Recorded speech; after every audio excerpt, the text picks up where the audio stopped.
Salut à tous, cette semaine un gros arrivage avec pas moins de 5 artbooks. Donc nous allons voir The Book of Tyrael, Terminator Vault, Star Wars Frame, The World of Warcraft Tribute et The Art of Assassin's Creed 4. C'est parti pour les arrivages de la semaine numéro 7.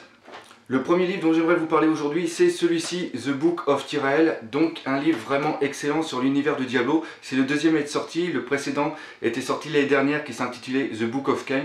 Donc à l'intérieur 150 pages vraiment remplies de plein d'informations sur l'univers de Diablo comme j'ai déjà dit, mais surtout plein d'illustrations. Le seul inconvénient c'est qu'il est en anglais, mais il y a une version française qui va sortir le 24 janvier 2014. Pour ceux qui ont l'habitude de venir sur mon site, vous aurez sûrement remarqué que j'ai déjà fait une critique vidéo complète, je n'ai pas pu attendre. Vous la voyez déjà tourner un petit peu sur le dessus. Donc si vous voulez plus d'informations sur ce livre, je vous invite à cliquer. On reste dans le même univers de Blizzard avec le deuxième artbook qui est celui-ci, The World of Warcraft Tribute. Donc c'est un artbook qui a été édité par Udon. Chaque année ils nous font un artbook dans le même style, c'est-à-dire un artbook hommage à un jeu. Il y avait eu un sur Street Fighter, il y avait eu un autre sur Mega Man et il y en avait encore une autre sur Darkstalker. Donc comment ça se passe? C'est simple, c'est que Udon donne le titre du jeu, là c'était World of Warcraft, et tous les gens du monde entier, tous les artistes, n'importe lesquels, envoyaient les dessins, et après il y avait une délibération, et là ils en ont choisi 200, et ils ont fait un recueil qui est absolument excellent. Là vous voyez quelques images tournées, c'est vraiment génial, parce que l'avantage c'est que vu que c'est plein de personnes qui donnent leur vision, ça donne des images vraiment et des illustrations vraiment différentes. Donc un artbook que j'adore, le seul petit inconvénient c'est qu'il ne fait que 200 pages alors que d'habitude Udon avait l'habitude de nous faire des artbooks à peu près de 250 voire 300 pages.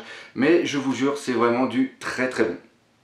Le troisième artbook c'est celui-ci, Terminator Vault. Alors c'est pas spécialement un artbook, c'est plus un making of parce que dedans à l'intérieur nous allons avoir énormément d'informations par rapport aux deux Terminator. Alors il faut savoir que celui-ci est en anglais, il va sortir prochainement en français et il est exactement dans la même collection que le dernier qui était sorti, c'était Alien la Genèse.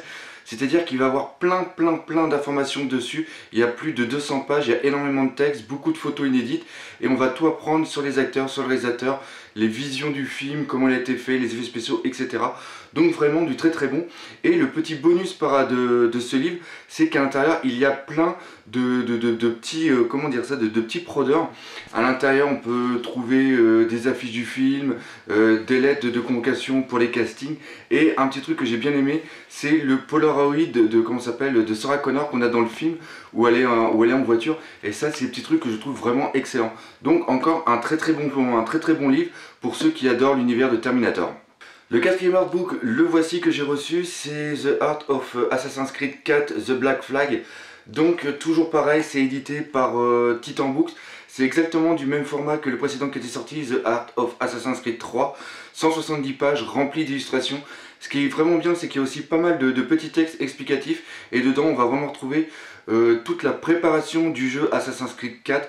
C'est-à-dire que nous allons voir tous les personnages, les décors, les bateaux, les armes, etc.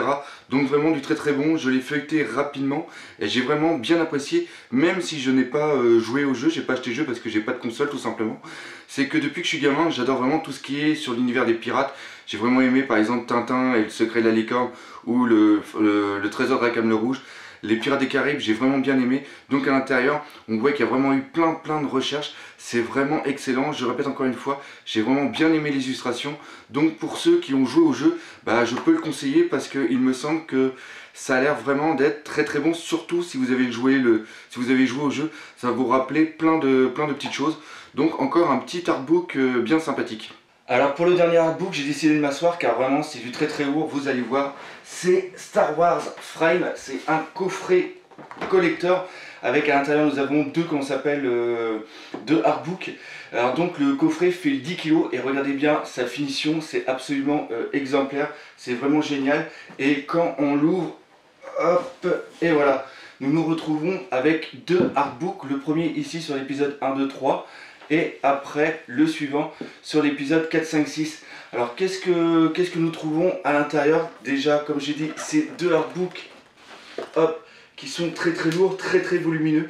Ils font plus de 370 pages chacun et 4 kg chaque. Donc c'est vraiment très lourd. Et à l'intérieur nous allons trouver sur chaque page nous allons trouver deux illustrations qui proviennent justement, ce sont des captures qui ont été faites durant le film. Des captures d'écran HD qui sont absolument superbes et il y en a plus de 1400 sur les deux, comment ça s'appelle, sur les deux livres. George Lucas en avait fait plus d'1 million, il en a choisi 1400. Et ce qui est vraiment génial avec ces deux livres, c'est que nous avons vraiment l'intégralité de tous les films Star Wars et les images sont vraiment magnifiques, ils sont absolument superbes. Là, vous les avez vus tourner, c'est vraiment génial. Alors par contre, c'est un très gros coffret. Il est quand même assez cher, moi j'ai acheté à plus de 100 $, mais c'est vraiment quelque chose de magnifique, la finition est vraiment exemplaire. De toute façon, je pense que je vais être obligé de vous faire une critique vidéo complète dessus, et c'est vraiment un super cadeau de fin d'année pour ceux qui adorent Star Wars. Donc voilà, j'espère que vous apprécierez ce petit coffret qui est vraiment le gros achat de cette semaine. Cette vidéo sur les achats de la semaine est maintenant presque terminée. J'ai pas eu le temps de vous faire un petit bonus car comme vous avez pu le voir, il y a quand même eu pas mal d'artbooks. Justement, on arrive en fin d'année, donc il y a énormément d'éditeurs qui commencent à sortir leur artbook en prévision des fêtes de Noël. Donc j'espère avoir le temps de vous faire les critiques vidéo et de vous faire encore des vidéos sur les arrivages de la semaine. Comme d'habitude, si vous avez bien aimé cette vidéo, c'est très important. Laissez un pouce vert, laissez un commentaire et abonnez-vous sur ma chaîne. Et venez aussi en passant sur mon site artbookpassion.com. Et je vous dis à bientôt pour de nouvelles vidéos. Allez, salut!